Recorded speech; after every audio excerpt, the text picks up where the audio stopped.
우리에게 주시는 말씀은 골로새서 4장 2절에서 6절까지의 말씀입니다. 신약 성경 328면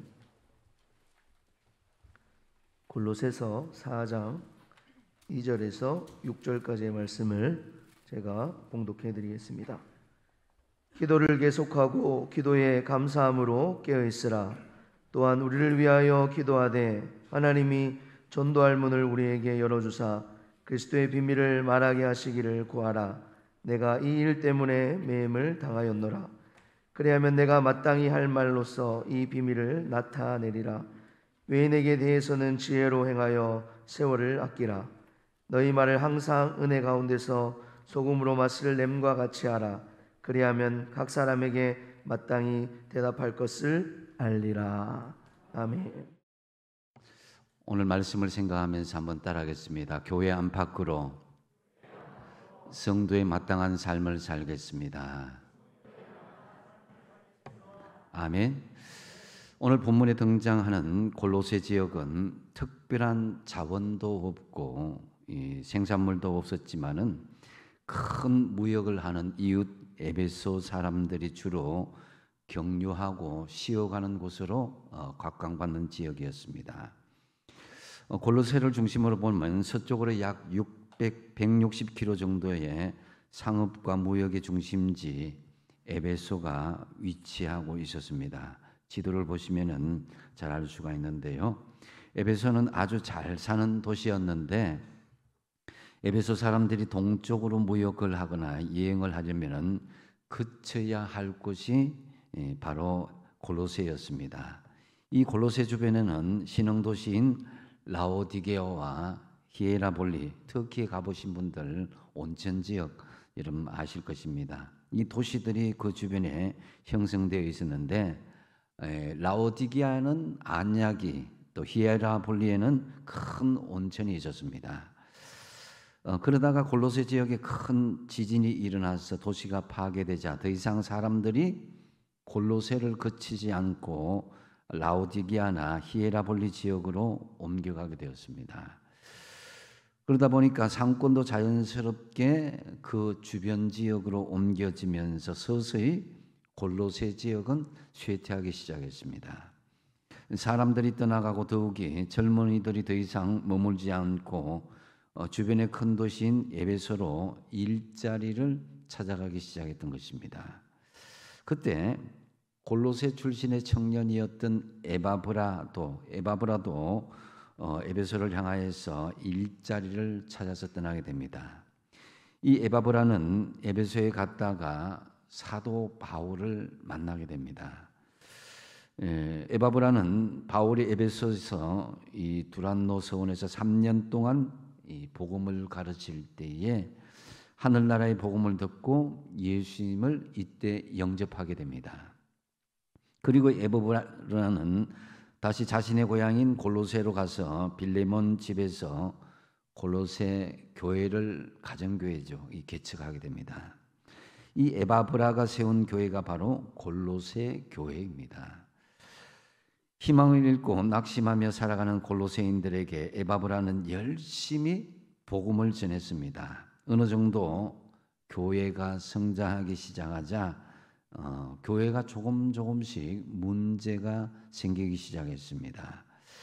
그래서 에바브라는 자신의 스승 바울에게 골로새 교회가 이단에게 어려움을 당하고 있고 그 속에서 믿음으로 살아가려고 몸부림치고 있는 골로새 교인들의 상황들을 자세히 보고를 했습니다. 이에 바울은 제자 에바브라가 설립한 골로새 교회를 향하여 바른 교리를 정하고 또 격려하고자 편지를 쓴 것이 바로 오늘 우리가 읽었던 골로새서입니다. 이 골로새서는 바울이 한때 이 로마의 셋집에 억류되어 있는 동안 쓴 옥중 서신 중에 하나입니다. 골로새서는 1장, 2장은 교리적인 내용으로 이루어져 있습니다. 교회의 머리 대신 그리스도가 하나님의 비밀이며 예수 그리스도 안에 모든 충만이 있다고 말씀합니다. 그래서 그리스도 한 분으로 충분하고 완전하기에 다른 것, 예수님 외에 다른 것을 더하는 것은 이단이다라고 정리하고 있습니다. 그러면서 3장, 4장은 이 교리적인 서신에 이어서 실천적인 내용인데요. 중요한 것은 위의 것을 찾으라라는 거예요. 위의 것을 찾기 위해서는 땅의 지체를 죽이고 부끄러운 말을 버리고 새로운 사람에 맞는 지식과 또 성품과 은행으로 옷을 입고 부부 관계든지 자녀와의 관계든지 일터에서든지 그것을 적용해서 살 것을 말씀하고 있습니다. 오늘 말씀은 이 실천적인 내용의 마지막 권면의 내용입니다. 오늘 말씀에는 이 마땅히라는 말을 두 번이나 반복하고 있는 것을 볼 수가 있는데요. 4절에 그리하면 내가 마땅히 할 말로서 비밀을 나타내리라. 6절 말씀 하반절에도 그리하면 각 사람에게 마땅히 대답할 것을 알리라고 말씀하고 있습니다. 이 마땅이라는 말은 사전적으로 볼 때 그렇게 하는 것이 이치로 보아서 당연하게 하는 것, 이것을 마땅이라고 합니다. 즉 하나님의 성도인 우리는 마땅한 삶이 있다라는 것이죠. 성도의 마땅한 삶은 하루아침에 만들어지진 않습니다.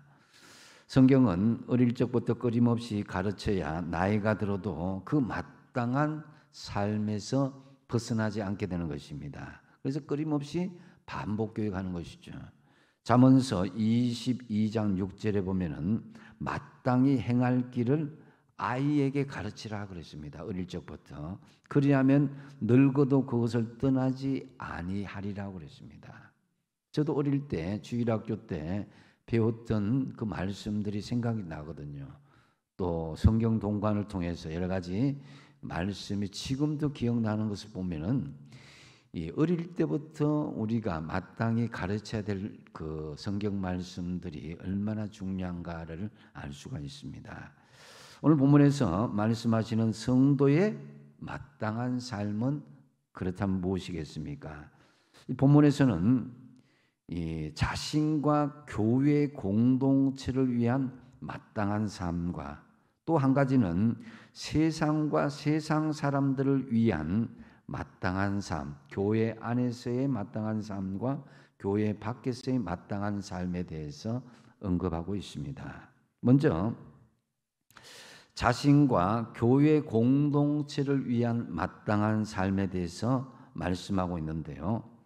2절 상반절에 보면은 이 자신과 교회 공동체의 큰 마땅한 삶의 기준이 기도를 계속하고라고 전제하고 있습니다. 자신과 교회 공동체를 위한 마땅히 행해야 할 삶의 가장 우선은 기도를 계속하는 것이다라는 거죠. 여기서 계속하라는 헬라어는 프로소카테레오라는 말인데요. 변함없이 헌신하다, 전념하다라는 그런 의미입니다. 사무엘상 12장 23절에 보면은 나는 너희를 위하여 기도하기를 쉬는 죄를 여호와 앞에 결단코 범하지 아니하겠다고 그랬습니다. 이것은 사무엘의 고백인데요. 사무엘은 기도를 쉬는 것이 죄다라고 할 정도로 기도하기를 그치지 않고 계속 이어가는 것을 볼 수가 있습니다. 그만큼 성도들에게 기도는 영적인 호흡과도 같은 것입니다. 우리가 숨을 멈추면 죽듯이 성도들이 기도를 멈추게 되면 영적으로 죽을 수밖에 없는 것이죠.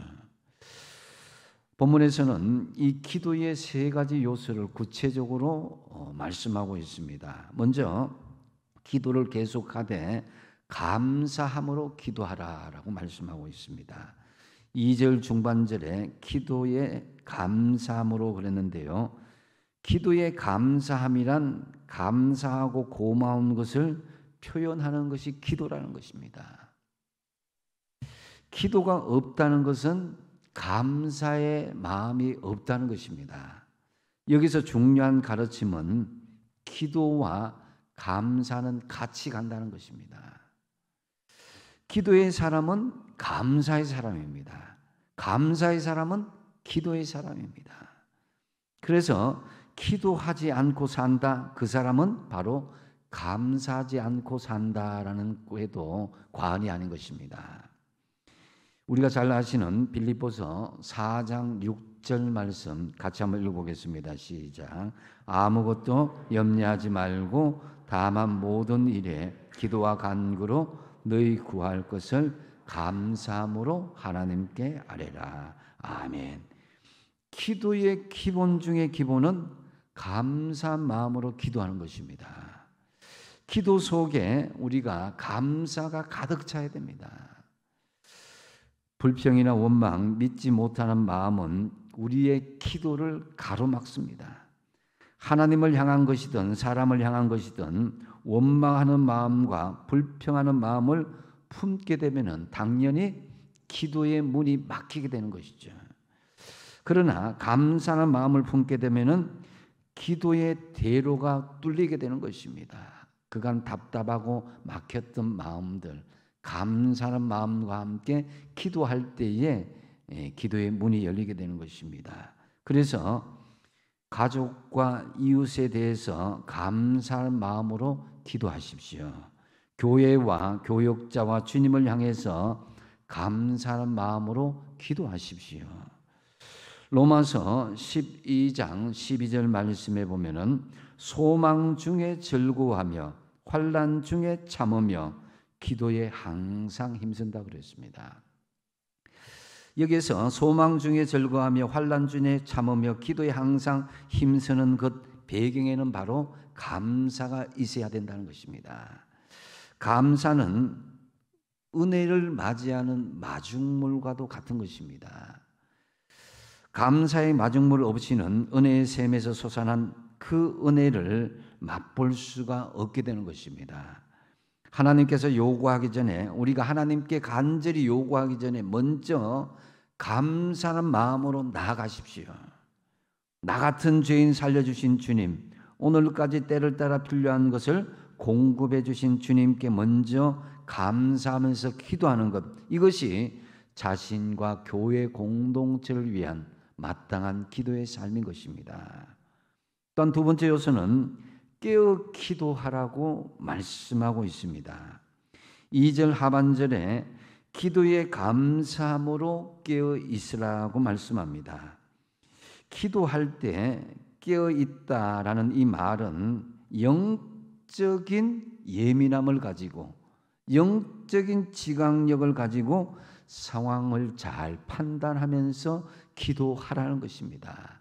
그저 하나님 앞에 쏘아부듯이 그냥 모든 것이 내어놓듯이 그렇게 하는 것이 아니라 하나님께서 나에게 어떻게 영으로 말씀하시는지를 깨닫고 기도하라는 것입니다.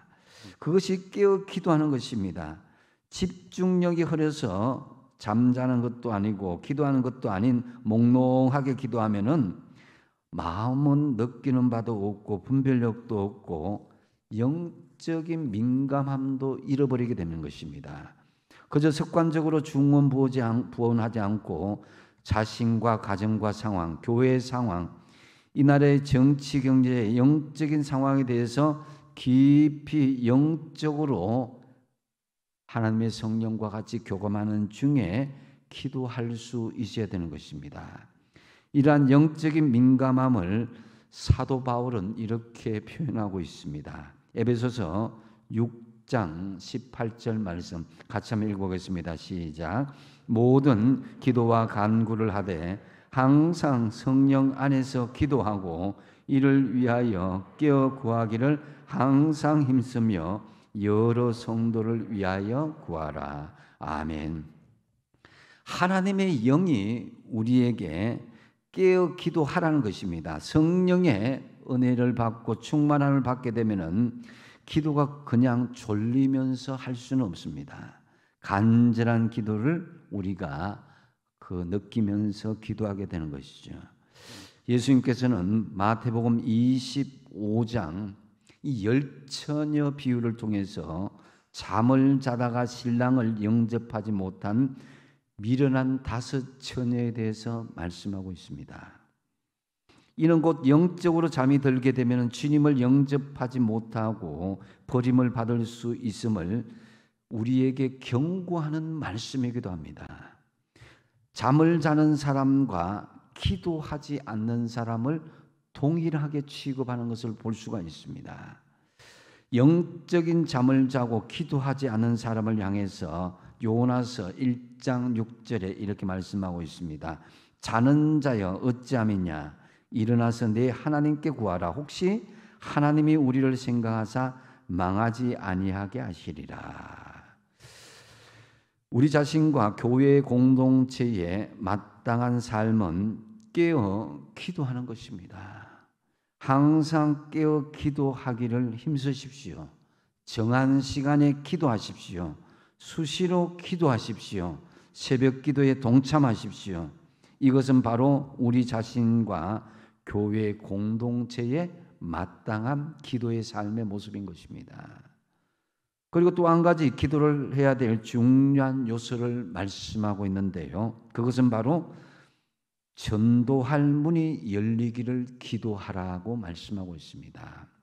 이것은 사도 바울이 기도해야 될 중요한 요소임을 강조하고 있는 부분입니다. 3절 말씀 같이 한번 읽어보겠습니다. 3절 말씀 시작.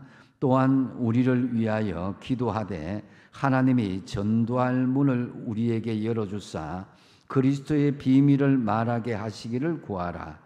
내가 이 일 때문에 매임을 당하였노라. 아멘.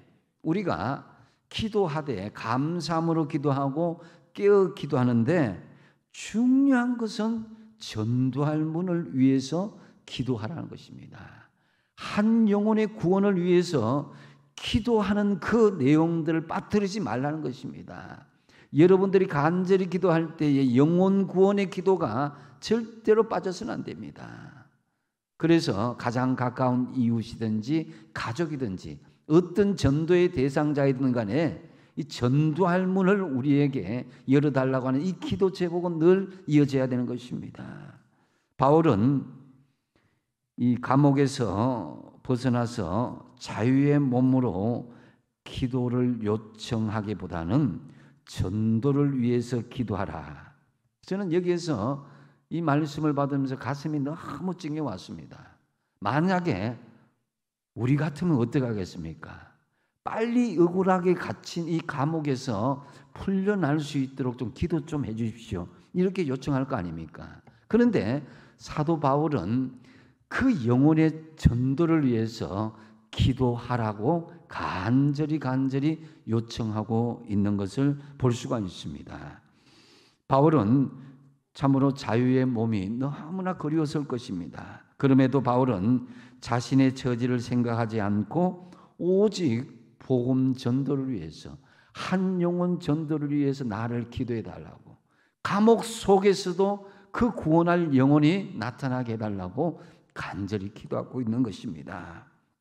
그래서 여기에서 그리스도의 비밀을 말하게 하시기를 구하라 이렇게 했는데, 여기서 말하는 그리스도의 비밀이 무엇이겠습니까? 사람들이 알기 어려운 비밀은 다름 아닌 예수 그리스도의 삶과 죽음을 의미하는 것입니다.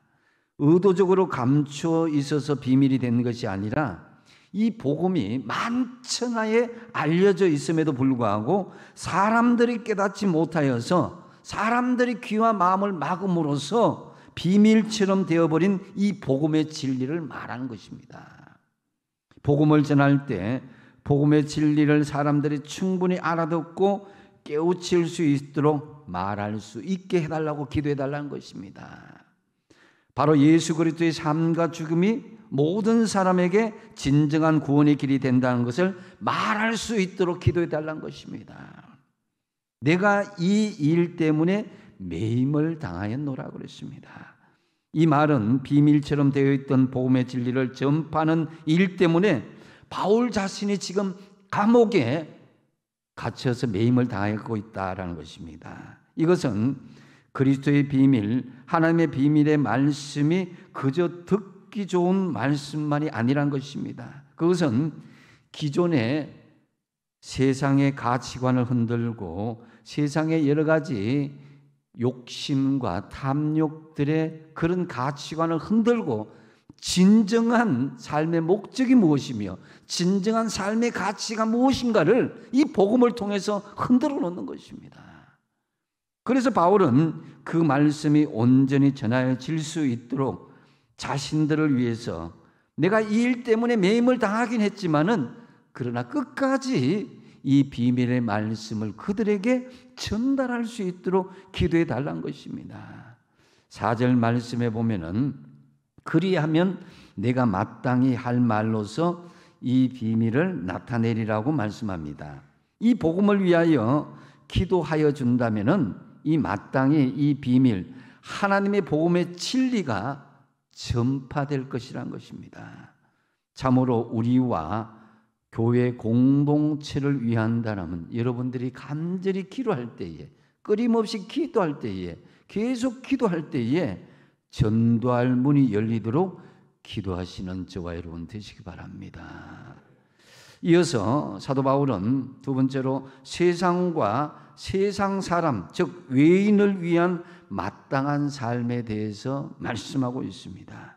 5절의 외인은 아직 그리스도를 영접하지 않은 사람들을 이야기하는데요. 이들은 모두 전도 대상자들입니다. 그렇기 때문에 이 사람들에 대해서는 특별하게 행동할 것을 요구하고 있습니다. 세상과 세상 사람들에게 대해서는 너희들이 이렇게 행동했으면 좋겠다라고 요청하고 있습니다. 먼저 첫 번째로 지혜롭게 행동하라고 말씀하고 있습니다. 5절 중반절에 보면은 의인에게 대해서는 지혜로 행하여라고 말씀하고 있습니다. 아직 예수님의 죽음과 부활에 대해서 모르고 예수님을 영접하지 않은 세상 사람들은 영적으로 볼 때는 어린아이와 같습니다. 아무것도 모르는 백지 상태와 같습니다. 그렇기 때문에 우리가 지혜롭게 그들에게 접근할 수 있어야 되는 것입니다. 함부로 말하거나 행동해서는 안 되는 것입니다. 우리 믿는 사람들은 믿지 않는 세상 사람들의 예리한 비판적인 그런 모든 것에 이 눈앞에 노출되어 있습니다. 세상 사람들은 자기 스스로 때로는 누구를 의식하지 않고 함부로 말하고 행동하기도 합니다. 그렇지만 우리 성도들에게는 똑같이 용납하지 않습니다. 관용을 베풀지 않고 때로는 우리 믿음의 성도들에게 무자비할 정도로 우리를 대하는 경우가 있습니다. 세상 사람들의 눈은 매의 눈으로 우리를 지켜보고 있다는 거예요. 여러분들이 오늘 교회에 오기까지 엘리베이터를 누구 만나고 길가에서 누구를 만나고 관리실 또 어떤 또 일하는 분들 이렇게 만날 때에 그냥 만나는 세상 사람처럼 대해서는 안 된다는 거예요. 좀 더 생각을 가지고 지혜를 가지고 그들을 만나고 상대할 수 있어야 되는 것입니다. 그래서 그들로 하여금 우리를 통해서 예수 그리스도의 아름다움을 볼 수 있도록 믿는 사람의 그런 본을 볼 수 있도록 보여주어야 되는 거예요. 성경책은 우리 믿는 자들을 날마다 펴볼 수 있지만은 믿지 않는 사람은 성경책을 보지 않습니다. 그들은 예수님을 믿는 우리를 통해서 예수님을 보고 싶어 합니다. 우리 자체가 성경책이 되어야 되는 거예요. 그러므로 우리의 삶을 통해서 예수님을 보여줄 수 있어야 되는 것입니다. 그래서 예수님께서는 제자들에게 이렇게 당부를 합니다. 전도하고 믿지 않는 사람들을 상대하는 그 상황에서 마태복음 10장 16절 말씀 같이 한번 읽어보겠습니다. 시작. 보라, 내가 너희를 보냄이 양을 이리 가운데로 보냄과 같도다. 그러므로 너희는 뱀같이 지혜롭고 비둘기같이 순결하라. 아멘. 우리는 뱀같이 지혜롭다는 것은 한편으로는 약삭빠르다 할 수도 있지만은 우리 주님께서 하신 말씀 뭐냐면은 세상 사람들에게 실수하지 아니하고 그들에게 여러 가지로 틈을 보이지 않고 지혜롭게 말하고 행동할 것을 강조하는 말씀인 것입니다. 사실 바울 당시에 기독교인들은 세상 사람들로부터 여러 모양으로 비난과 조롱을 받았습니다. 로마 황제에게 절하지 않는다고 매국노들이라고 비난을 받았고요. 또 자기들끼리 모여서 포도주와 떡을 먹으면서 어린아이의 피를 마신다는 그런 소문까지 돌았습니다. 사랑을 너무 강조하다 보니까 아무나 사랑하는 음란한 집단으로 묘사되기도 했고요. 외인들이 믿는 이방신들이 믿지 않으니까 기독교인들을 불경스러운 무신론 자들이라고 그렇게 비난을 했습니다. 이러한 상황에서 당시 그리스도인들은 오해와 악이 중상모략에 맞서서 거룩하고 진실하고 착하고 이타적인 훌륭한 시민으로, 좋은 이웃으로, 훌륭한 믿음의 사람이라는 것을 보여줘야만 했었던 것입니다. 요즘 코로나로 많은 어려움들이 겪고 있습니다. 우리도 그렇고 외인들, 교회 밖의 사람들도 그렇습니다. 이럴 때에 우리는 어느 때보다도 말과 행동에 지혜롭게 말하고 지혜롭게 행동할 수 있어야 되는 것입니다. 그때나 지금이나 마찬가지입니다. 우리 힘으로 할 수 없다면 우리의 혈기나 우리의 생각이나 말, 행동들을 절제를 하고 하나님께 지혜를 구하십시오.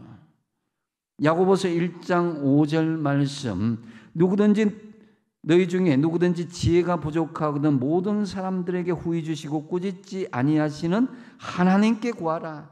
그러면 우리에게 지혜를 주시겠다는 거예요. 그래서 우리가 이 어려운 시대에 세상과 세상 사람들에게 기도하시면은 성령께서 우리에게 지혜를 주실 것입니다. 지혜롭게 행동하시기 바랍니다.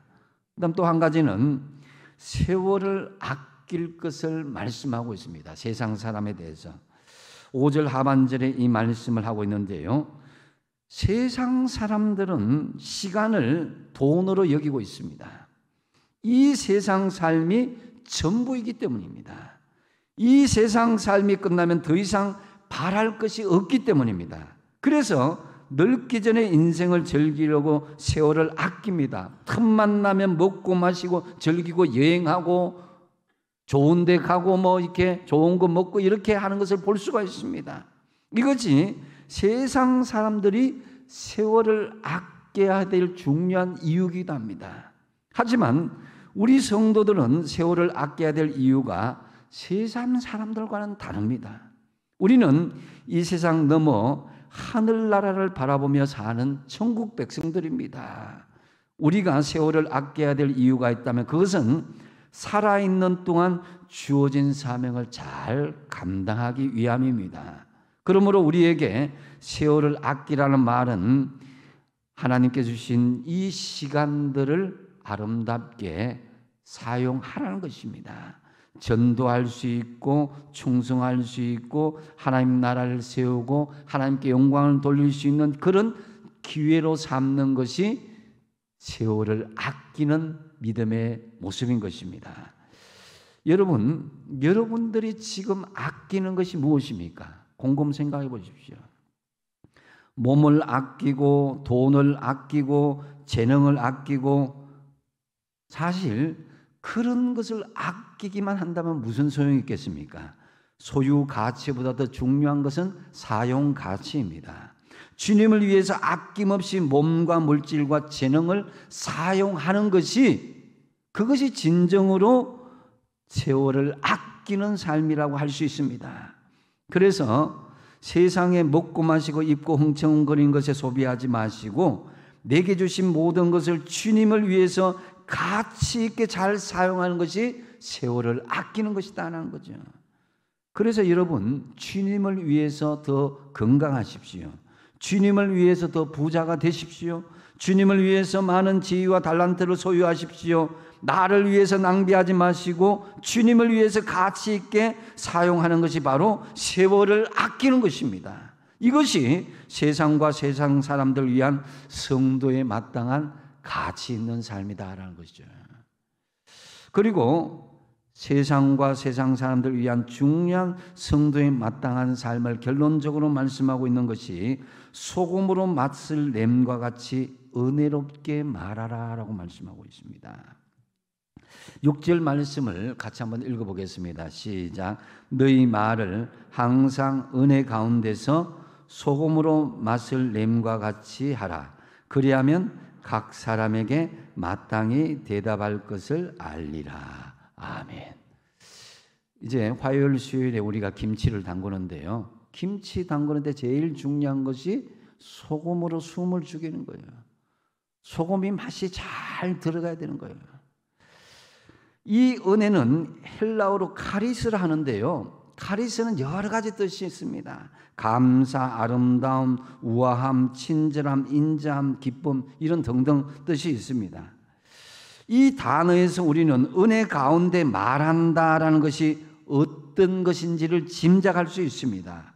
말은 그 사람의 인격과 내면을 드러내는 창과와도 같습니다. 욕설과 음담패설, 배려 없는 냉담하고 날카로운 말들, 쌀쌀맞거나 생기가 없는 말들, 마음이 없는 무미건조한 말들, 다른 사람에게 상처를 주고 분노의 미움과 이것이 표출된 거친 말들을 우리가 하지 말아야 되는 거예요.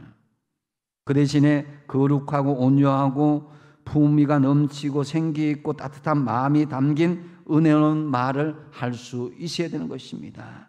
특히 세상 사람들은 우리를 흥분시킵니다. 흥분된 마음으로 우리 자극을 해요.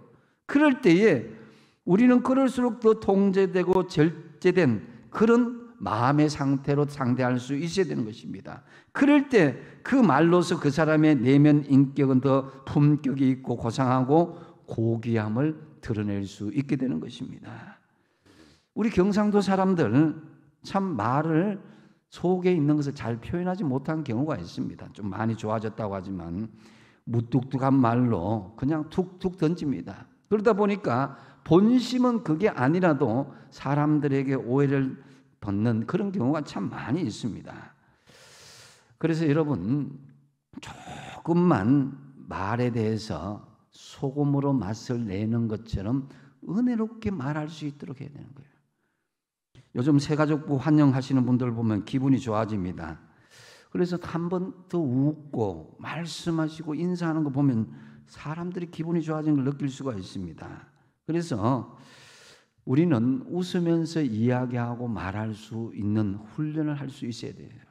그래야 나 자신도 좋아지고 내 주변에 있는 사람들도 기쁘게 할 수 있는 것입니다.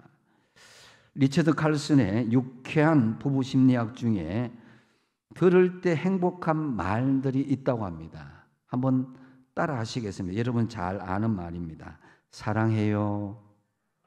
고마워요. 잘했어요. 당신밖에 없어요. 도와드릴게요. 잘 될 거예요. 믿음직스러워요. 당신 곁에 내가 있을게요. 어려울 때 말씀하세요. 도우세요. 이해하세요. 그 사람이 몰라서 그래요. 속상해하지 말아요. 제가 있잖아요. 집에 가서는 혼자 말하지 말고 배우자이든지 여러분 자녀들에게든지 일터에서 어떤 동료들에게 그렇게 말씀해 보세요. 이 말 한마디가 얼마나 상대방의 마음을 기분 좋게 하고 나도 기분 좋게 하는지 모릅니다. 그래서 바울은 이러한 그리스도인들의 언어 생활을 소금으로 맛을 냄과 같다 그랬습니다. 소금으로 맛을 낸 음식은 맛깔스러워서 입맛을 보고 더 먹고 싶어지는 거예요. 하지만 이 말은 단순히 남이 듣기 좋은 말이나 아첨이나 감은 있을 정도의 말이 아닙니다. 은혜 가운데라는 말을 주목하시면은 듣는 이의 기분만 좋게 하는 것이 아니라 하나님이 주시는 은혜를 끼친다는 거예요. 은혜스러운 언어 생활을 하는 사람은 싱그럽고 생기가 돋고 유익하고 점점 마음이 맑아지고 마음의 상처가 치유되고 회복되는 그런 역사가 있습니다. 그래서 이야기를 계속해서 더 이야기를 나누고 싶어 합니다. 이처럼 우리들도 어느 속에 은혜의 소금을 맛깔스럽게 배이도록 말을 하시라는 거죠. 참으로 우리의 언어 생활이 점점 소금으로 맛을 내음과 같이 은혜롭게 말함으로써 세상과 세상 사람들을 향해서 마땅한 성도의 삶을 살아가시기 바랍니다. 말씀을 냈습니다. 오늘날 교회 안팎으로 진정한 성도의 삶이 요구되고 있습니다. 특히 코로나가 장기화되면서 교회 안의 사람이든지 교회 밖의 사람이든지 많이 지금 예민해져 있습니다. 그렇기에 성도의 마땅한 삶을 살아가기 위해서 노력하고 몸부림치는 것은 너무나 당연합니다. 먼저 자신과 교회 공동체를 위한 마땅한 삶은 어떤다고요? 감사하고 또 깨어 기도하고 전도할 문이 열리기를 기도하십시오. 그 다음에 세상과 세상 사람들, 외인들 향한 마땅한 삶은 뭡니까? 지혜롭게 행동하시고 세월을 아끼십시오. 그리고 소금으로 맛을 낸과 같이 은혜롭게 말하십시오. 그리함으로써 여러분 교회 안이든지 교회 밖이든지 주님이 보시기에 마땅한 성도의 삶을 사시므로 하나님께 영광 올려드릴 뿐만 아니라 세상에 선한 영향을 끼치는 저와 여러분 다 되시기 바랍니다. 기도하겠습니다.